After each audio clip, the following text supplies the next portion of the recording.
foreign ministers, head of international organizations, excellencies, I welcome you to India for the G20 foreign ministers meeting.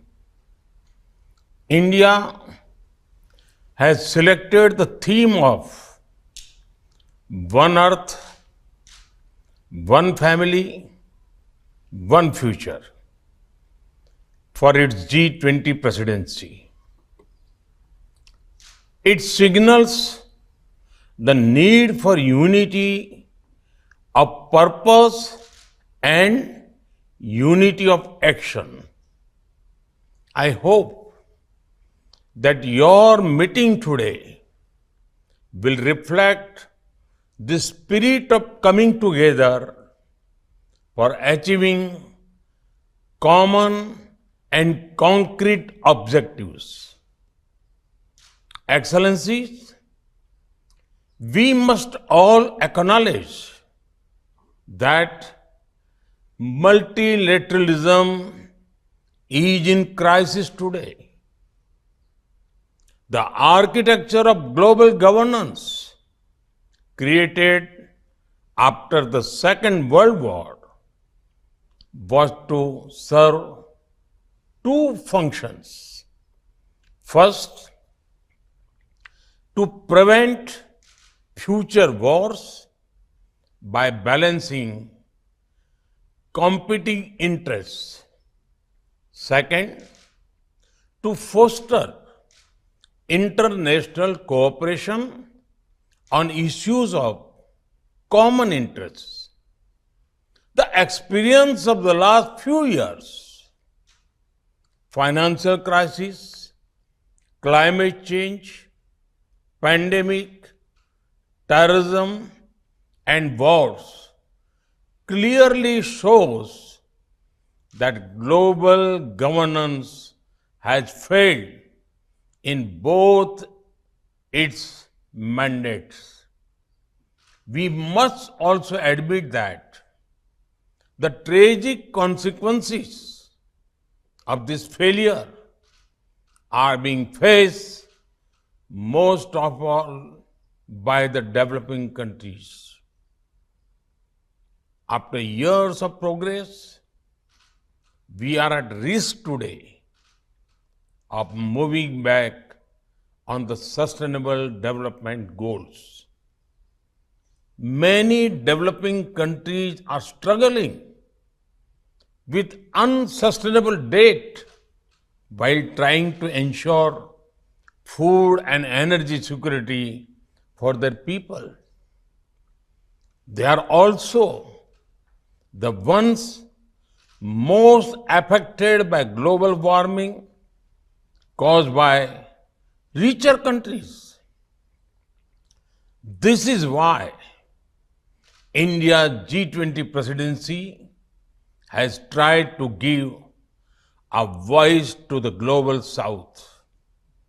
No group can claim global leadership without listening to those most affected by its decisions. Excellencies, you are meeting at a time of deep global divisions.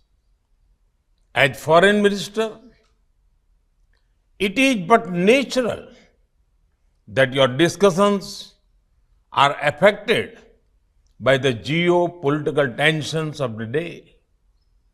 We all have our positions and our perspectives on how this tension should be resolved. However, at the leading economies of the world, we also have a responsibility toward those who are not in this room.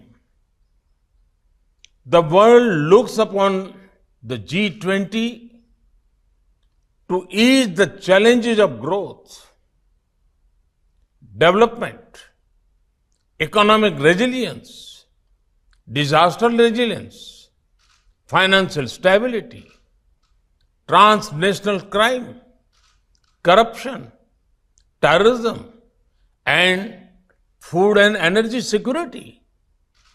In all these areas, the G20 has capacity to build consensus and deliver concrete results.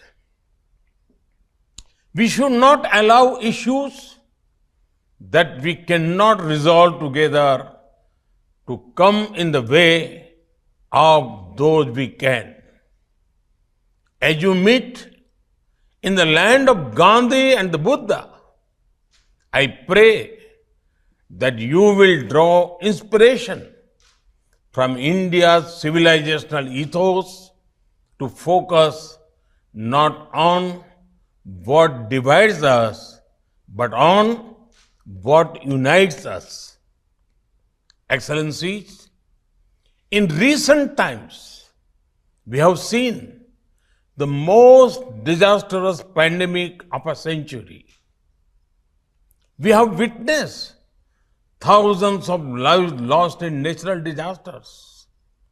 We have seen global supply chains break down during times of stress.